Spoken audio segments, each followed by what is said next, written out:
എന്താ വേണ്ടേ? എന്തിനാ നിൽക്കുന്നത് ഇവിടെ? അങ്ങനെ ഇപ്രാവശ്യത്തെ വാലന്റൈൻ വീക്കിലെ ചോക്ലേറ്റ് ഡേ ആയിരുന്നു ഇന്നലെ. അപ്പോൾ ഞാനൊരു ചോക്ലേറ്റ് മേടിച്ച് കൊടുത്തേക്കാന്ന് പറഞ്ഞ് ചോദിച്ചാണ് ഏത് ചോക്ലേറ്റാണ് വേണ്ടതെന്ന്. അപ്പോൾ പറഞ്ഞ് എന്താണെന്നറിയോ, പൊറോട്ടയും മുട്ടക്കറിയും മതിയെന്ന്.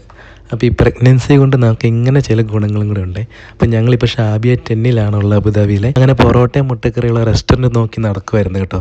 പക്ഷേ മുട്ടക്കറി ചുവന്ന കളർ മുട്ടക്കറി തന്നെ വേണം നിർബന്ധമുണ്ട്. അപ്പോൾ ഞങ്ങൾ ഒരു റെസ്റ്റോറൻറ്റിൽ വന്നിട്ടുണ്ട്, ഷാബിയ 10-ലെ പെപ്പർ ഹൗസ് റെസ്റ്റോറൻറ്റിലാണ്. വന്നപ്പോൾ ഒരു സീറ്റ് കിട്ടി, അവിടെ ഇരുന്നു. തിരക്കൊന്നും ഇല്ല കേട്ടോ.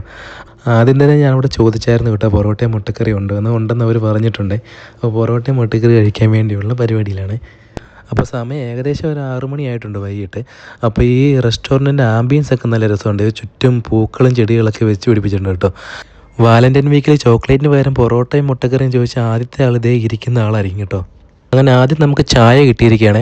അപ്പോൾ ചായയെ കുടിച്ച് നമ്മൾ പതുക്കെ വെയിറ്റ് ചെയ്തിരിക്കുകയാണ്. അപ്പോഴേക്കാണ് നമ്മുടെ പൊറോട്ടയും മുട്ടക്കറി റെഡിയായിട്ടുണ്ടെന്ന് പറഞ്ഞു കേട്ടോ.